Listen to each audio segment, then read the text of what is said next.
Amal apapun saudara ya. Satu, kalau tidak ada keyakinannya. Dua, tidak ada pengetahuannya. Tiga, tidak ada keistiqomahannya. Empat, tidak ada kesabarannya. Lewat. Coba, satu, tidak ada keyakinan. Atau kita balik deh. Satu, tidak ada pengetahuan. Artinya kita nggak ada sih pengetahuan tentang itu gitu loh. Makan aja, sedekah aja, minum aja. Tidak tahu bahwa minum itu akan membuat kita menghilangkan rasa dahaga seperti itu. Sedekah aja, ketika dibalas sama Allah dia nggak berasa.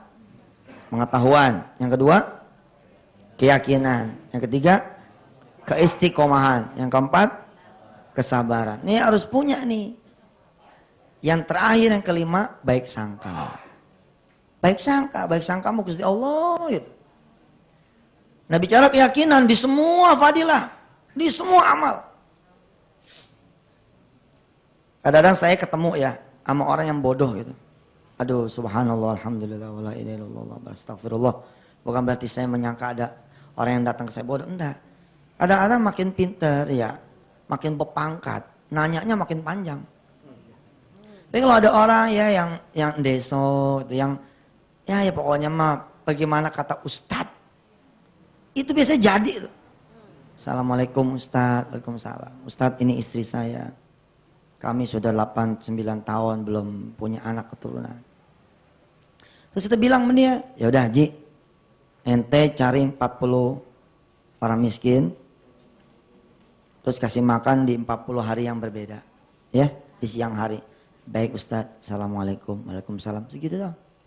Nggak pakai nanya A, nggak pakai nanya B, nggak pakai nanya C, langsung B jalan. Tapi kalau orang pinter nanya lagi, makanannya makanan yang gimana nih? Udah kita kasih tahu, terserah ente dah. Ukurannya? Oh iya pokoknya terserah ente. Ya tapi kan ada kriterianya. Terus B nanya gitu. Itu kayak orang Yahudi dia sama Nabi Musa tuh. Nanya mulu, motong sapi, sapinya kayak gimana? Sapi kayak begini, warnanya apa? Warnanya begini. Dipakai di ladang apa enggak? Terus gitu. Nanya terus. Ya. Ya itu berangkat dari apa? Dari keyakinan. Berangkat dari apa? Dari sami'na wa ta'na. Jadi. Lagi ngasih makan orang terus sampai satu ke rumah janda. Begitu pulang sama bininya, kata bininya, "Bang, dia sendirian tuh, Bang." "Emang kenapa kalau sendirian?" "Temenin." "Bener nih?" "Iya, enggak apa-apa." "Serius?" "Iya." Kita langsung punya anak tuh sama dia. Subhanallah, bisa begitu. Ntar pilih-pilih kalau ngasih makan orang ya.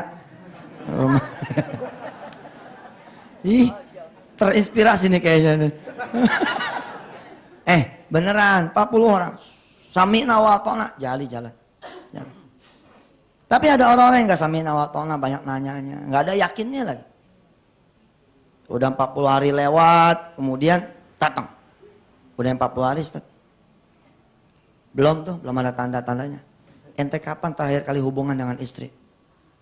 Ya gitu dah kayaknya sih nggak sempet. Gimana mau jadi? Ketahuan anak kecil. Paham ya?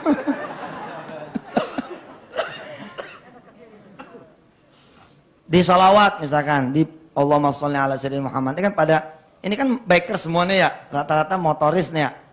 Kalau pas mogok bener saudara. Baca salawat, insya Allah. Tahu gimana caranya, tahu? Hah?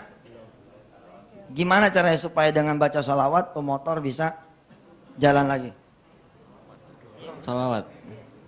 Allahumma sholli ala sayyidina Muhammad wa ala ali sayyidina Muhammad. Dibacain. Motor dibacain. Diapain? Dibawa ke bengkel. Dibawa ke bengkel mah nggak ada keajaiban. Dibawa ke bengkel mah nggak punya Tuhan memang begitu. Allah mogok dibawa ke bengkel. Ini mah ceritanya cerita keajaiban. Liyakuna lil alamina nadhira. Gimana caranya supaya liyakuna lil alamina nadhira? Yakin dulu saudara. Dengan saudara baca salawat itu motor bisa hidup. Yakin dulu. Seperti saya bilang, naruh helm, berangkat dari Grogol, tinggalnya di Buncit, lewat lampu merah Mampang Perapatan. Begitu sampai Mampang mogok, enteng, udah tahu ilmu sholawat. Praktekin, susah kan yakin kalau nggak praktek. Nah, berdoa supaya motor mogok nih Ji, habis dari TPI, ya supaya ada keyakinan. Jangan sampai begitu lah Ustaz. Iya, jangan sampai begitu juga ya. Kalau mogok tuh susah. Tapi ya siapa yang belajar keyakinan kalau tidak saudara sendiri? Kalau cuma cerita aja mah, kadang-kadang kurang mantap gitu. Mesti saudara ngalamin sendiri. Kenapa coba Allah mempergilirkan kesusahan supaya kita semua merasakan keajaiban pertolongan Gusti Allah Subhanahu wa taala. Sebaliknya, kenapa juga kadang-kadang kita dipergilirkan kekayaan? Kekayaan dipergilirkan loh, Pak. Coba aja lihat satu pohon nih. Satu pohon nenek itu. Ntar besok dia yang kaya, ntar besok kita yang kaya. Besok adik kita yang kaya, besok saudara kita yang kaya, besok ponakan kita yang kaya, besok paman kita yang kaya. Begitu terus. Sekarang kita miskin, ntar anak kita miskin juga. Itu namanya nasib. Apa yang miskin akan nasib. Tapi don't worry, be happy. Ntar cucunya naik. Akhirnya pohon-pohon yang atas keangkat. Gitu, tenang. Allah pergilirkan yang begitu-gitu.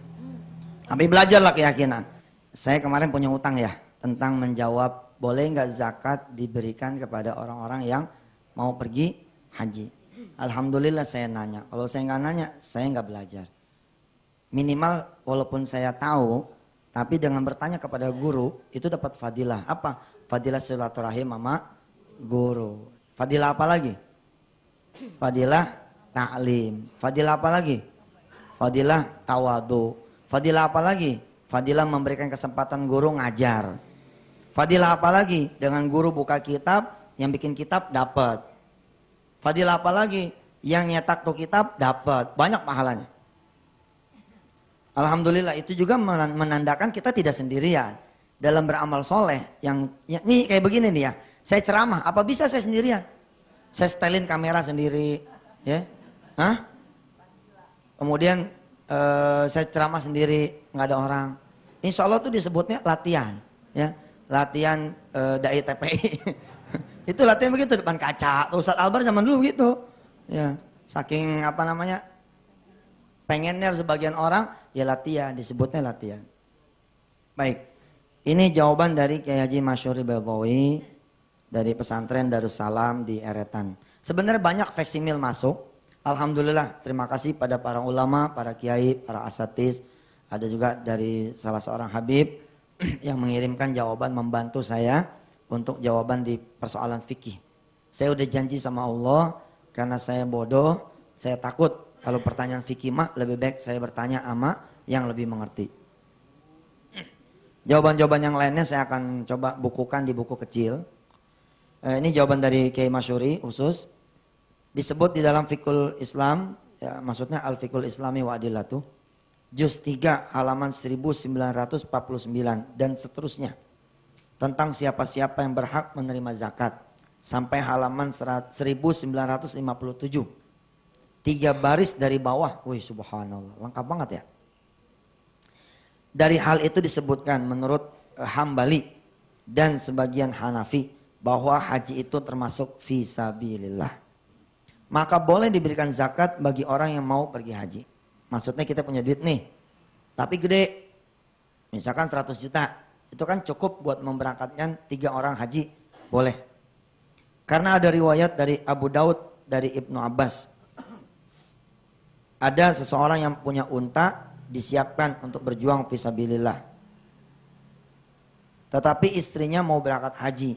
Maka Nabi bersabda kepada wanita itu, naikilah unta itu, sesungguhnya haji itu juga fisabilillah. Maka orang fakir bisa mengambil zakat untuk haji dan seterusnya sampai awal halaman 1958. Terima kasih. Kita doakan Kiai Haji Masyuri Baydawi dan seluruh alim ulama yang sudah atau tidak mengirimkan email dan faksimil ke pesantren, diangkat segala kesalahannya, diberikan keberkahan ilmunya, dipanjangkan umurnya, disehatkan badannya, dijadikan anak keturunannya penerusnya yang lebih baik daripada diri-dirinya, insya Allah, amin. Ada juga yang mengingatkan kepada saya bahwa tidak boleh juga mentang-mentang boleh lalu kita memberangkatkan adik kita, kakak kita, atau istri kita yang punya kemampuan untuk haji. Paham ya? Nah menurut Syekh Sahad, seorang guru besar dari Universitas Al-Azhar Kairo, ketika saya bertanya kepada beliau, syarat fuqara itu tetap ada. Jadi nggak boleh nih, oh mentang-mentang boleh buat haji, oke dah, saya berangkatin adik saya aja nih. Sedangkan adiknya direktur di salah satu perusahaan misalkan, dengan gaji katakanlah 25 juta misalkan. Itu nggak boleh yang begitu. Tetap syarat fakir miskinnya harus tetap ada. Nah kembali saya bilang bahwa kita tidak sendirian. Ini contohnya. Ketika saudara memasrahkan diri kepada Allah, minimal saya bilang tadi, ketika saudara berselawat, ketika saudara ingat bersedekah, ketika saudara ingat amal-amal soleh yang lain lah, saudara tidak memberikan ruang kepada hati dan pikiran untuk berkeluh kesah. Yang ada selalu amal soleh apa nih yang harus saya lakukan. Nggak ingat saudara. Kayak tadi tuh ya, sholawat bakalan begini, bakalan begitu. Saudara nggak ingat akan apa? Nggak ingat akan motor yang mogok. Lebih ingat kepada sholawat. Apakah kemudian simsalabim? Ataukah harus kita usap motornya kemudian kita tiup-tiup? Allahumma sholli ala sayyidina Muhammad. Wa ala ali sayyidina Muhammad. Itu namanya mengada-ngada. Itunya bid'ah tuh ya. Tapi kalau sholawat nih enggak. Mana ada Ustaz sholawat supaya motor hidup, bid'ah. Ya enggak gitu bos. Cara mikirnya jangan ditemputi begitu. Emang Rasulullah enggak ngajarin sebabnya apa? Kagak ada motor zaman dulu. Ya kan kalau baca sholawat emang disuruh. Mana ada bid'ahnya. Ya kan? Tapi kan enggak ada disuruh kita baca sholawat di pinggir jalan. Lagi-lagi enggak ada itunya mah. Siapa orang yang motornya mogok lalu dibaca sholawat 100 kali. Lalu tiuplah batang setirnya. Ya, kemudian peganglah knalpotnya. Insya Allah meskipun dia terbakar tangannya, tapi motornya bisa hidup lagi. Riwayatkan oleh Sunan Yusuf Mansur. Insya Allah gue masuk neraka kalau begitu tuh. Kalau begitu saya masuk neraka, namanya memang ada-ngada. Ya. Insya Allah ada keajaiban. Apa keajaibannya? Begitu sholawat yang ke-100. Wa ala ali sayyidina Muhammad. Deng. Lewat mobil. Kenapa motornya Pak? Mogok. Oh yuk kita ke pom bensin terdekat di situ. Kebetulan saya mau ngisi bensin. Kita taruh motornya di situ. Nanti situ sama saya berangkat. Sopir saya taruh biar dia ke bengkel. Yang benar Pak? Benar. Ayo masuk. Alhamdulillah. Nggak taunya dia pencuri motor. Hati-hati loh. Bisa juga gitu kan. Namanya orang jahat mah di mana-mana. Buktinya apa? Kita nih kan berbuat baik ya, nikmatnya sedekah ya kan. Kita mah alhamdulillah insya Allah mudah-mudahan Allah catat ikhlas lillahi ta'ala. Ada orang-orang manfaatin. Dia bikin selebaran, ya Allah. Saya kebetulan punya multi level marketing namanya Miracle. Disamain sama dia, namanya Miracle juga. Dia bikin bundel Miracle, depannya foto saya. Cover saya. Ini saya perlu ngumumin lagi nih karena udah mulai masuk ke SMP SMA. Bener tuh bundel itu dikirimin ke SMA SMA di Jakarta Ji. Isinya apa? Udah diumumkan tempo hari kan? Isinya itu adalah selebaran berisi anjuran orang buat bersedekah. Itunya kan bagus tuh. Ya Allah ya salam. Belakangnya kita disuruh transfer ke beberapa ATM ya bank. Nanti katanya bakalan ada kiriman rekening dari tempat yang lain. Ya Allah, mudah-mudahan lah kita doain dia jadi kaya, ya, sehingga dia bisa, biar dia bisa tobat, nyari duit yang benar gitu, jangan kayak begitu. Ya mudah-mudahan jadi pemirsa kalau ketemu yang begitu-gitu, saya mengumumkan sekali lagi itu bukan dari nikmatnya sedekah, itu bukan dari Miracle, itu bukan dari Yusuf Mansur, itu asli penipuan, ya. Pegang tangannya, tangkap aja udah, ya. Kemudian suruh dia sholat tobat, jangan dikasih ke polisi. Repot ya, suruh sholat tobat aja ya. Nah itu juga bisa terjadi begitu, ada orang minggir. Emang nih kita kadang-kadang akhirnya jadi parno ya, kalau kata orang tuh parno apa sih? Paranoid, jadi fobi. Tapi saya perlu mengingatkan, hati-hati bener. Ada orang, Pak kita tolongin Pak, nanti biar sopir saya ngurusin motor Bapak, dikasih nomor handphone, lalu kita diajak makan segala macam, kemudian kita ditinggal. Makan kemudian kita yang bayar lagi. Beneran tuh, sekarang mah modus sekarang ampun, udah canggih-canggih. Ada orang datang Pak pakai seragam polisi ke tukang sate. Datang kasihan banget ya Allah. Pak beli sate Pak, 100 tusuk. 100 tusuk berapa duit? Satu berapa satu? Ayo tukang sate mana? Tukang soto jangan ngomong. Ini tukang sate. 1.500 ya satu tusuk? 1.000. Oke 1.000. 1.000 kali 100? 100.000. Lihat nih modusnya. Canggih nggak? 100.000 dikeluarin sama dia.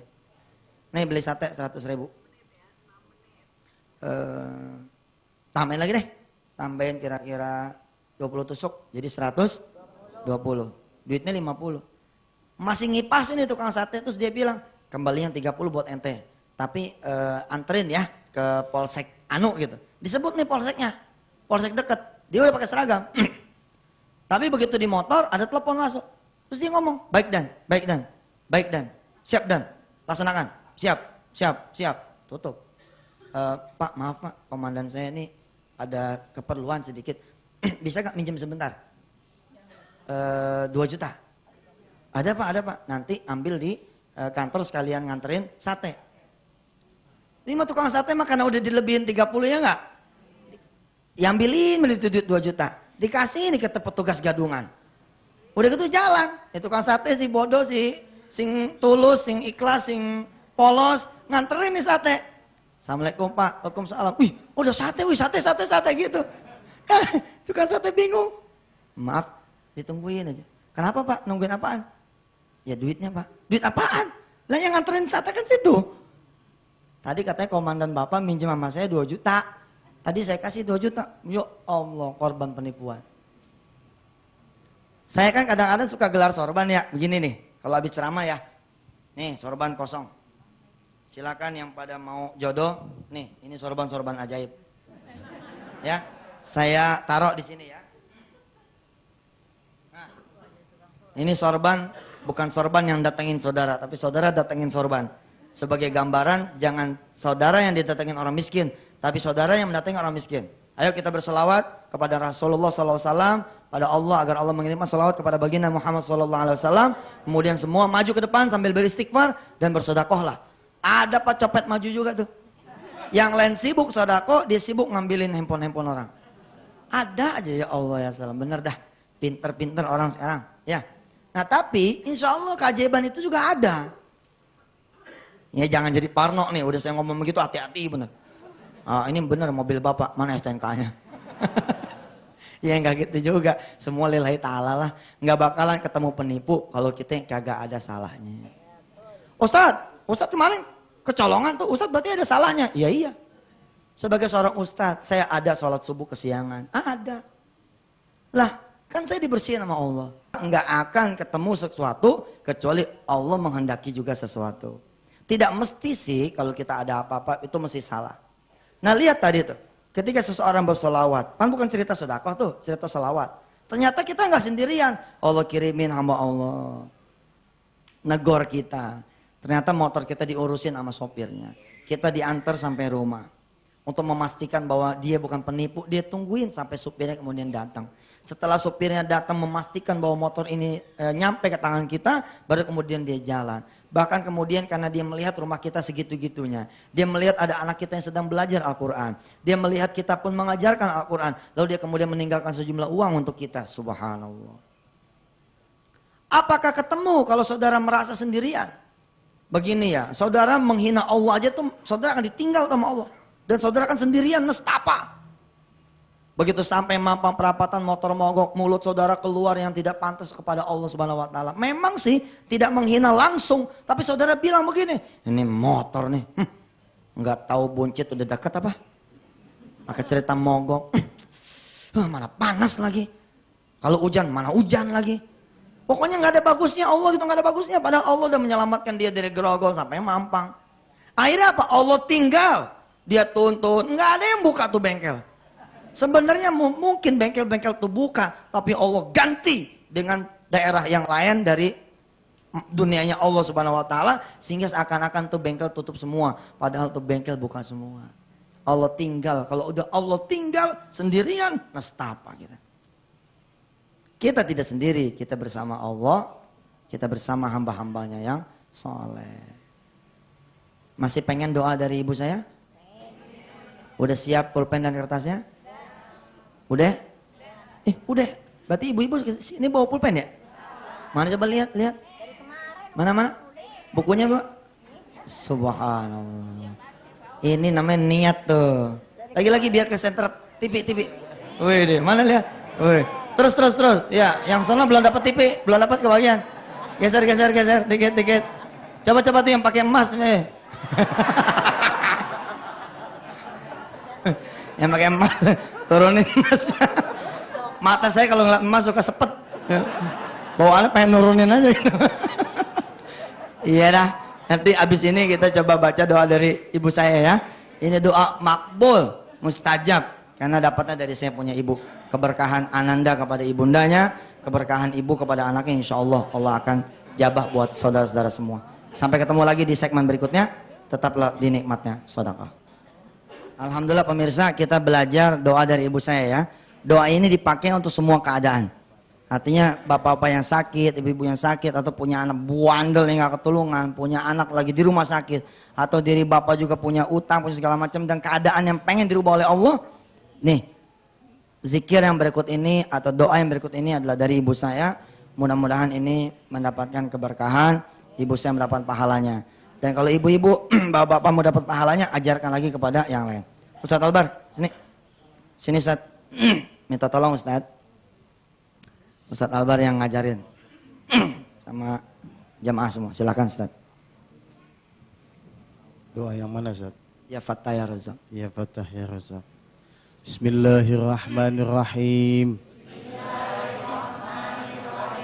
Ya Fattahu. Ya Razzaku. Terus apa lagi Ustaz? Ya Muhawwilal Ahwal. Ya Muhawwilal Ahwal. Hawwil halana ila. Terus Ustaz? Ahsanil hal. Ahsanil hal. Nyok kita ulang lagi. Bismillahirrahmanirrahim. Ya Fatahu. Ya Razzaku. Ya Muhawwilal hal. Ahwal. Ya Muhawwilal ahwal. Hawwil halana